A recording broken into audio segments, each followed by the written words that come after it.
అనంతపురానికి చెందిన ద్వారకానాథ్ రెడ్డి అంతర్జాతీయ స్థాయిలో శ్రీలంకలో జరిగిన బాస్కెట్బాల్ పోటీల్లో భారత్ టీం తరపున బాస్కెట్బాల్ పోటీల్లో పాల్గొని ఆసియా కప్ విజయం సాధించారు. ఉమ్మడి ఆంధ్రప్రదేశ్ నుంచి ఎంపికైన క్రీడాకారుడు ద్వారకానాథ్ రెడ్డిని అనంతపురం అర్బన్ స్థానిక టవర్ క్లాక్ వద్ద అభిమానులు ఘన స్వాగతం పలికారు. ఉమ్మడి ఆంధ్రప్రదేశ్ అనంతపురం జిల్లాకు పేరు ప్రతిష్టలు తెచ్చిన కీర్తిశేషులు చలమారెడ్డి మనవడు ద్వారకానాథ్ రెడ్డి ఈ సందర్భంగా మాట్లాడుతూ ఈ ఘన విజయానికి కారణమైన కోచ్లకు సహాయ సహకారాలు అందించిన కుటుంబ సభ్యులకు ధన్యవాదాలు తెలిపారు. ఈ కార్యక్రమంలో ద్వారకా చంద్రమోహన్ రెడ్డి, ద్వారకా హరినాథ్ రెడ్డి, గోపాల్ యాదవ్, కిషోర్ రెడ్డి పాల్గొన్నారు.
స్టేజ్ ఆడడం కారణం సార్ వాళ్ళంతా Chowdary sir, Jagan sir, Venkatesh sir అంతా, నరేంద్ర నాకు ఫస్ట్ ఇక్కడ స్టార్ట్ చేయించాడు. ఇండియా అంతా కోచింగ్ అంతా బాస్కెట్బాల్.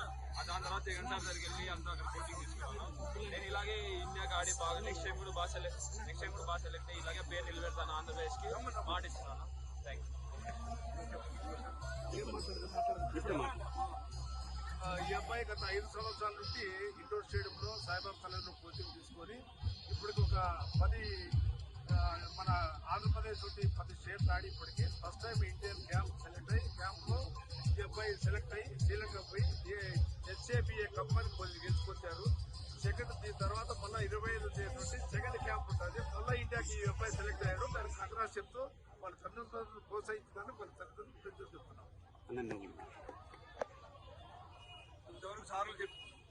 మీ కొడుక మా బాబు పేరు చెప్పి మా బాబు ద్వారకానాథ్ రెడ్డి ఈ అనంతపూర్కి మా నాన్నగారైన చలమారెడ్డి గారి తాతకు తగ్గ మనవుడిగా దీనికి పేరు తెచ్చాడు.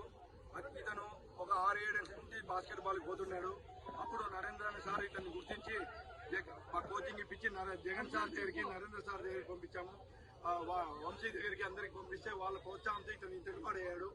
ఈరోజు 10 నేషనల్ ఆడి ఈరోజు ఇండియాకి సెలెక్ట్ అయ్యి శ్రీలంకకు పోయి అక్కడ దిగ్విజయంగా చేసి ఏషియా కప్ను గెలుచుకొని ఈరోజు అనంతపురం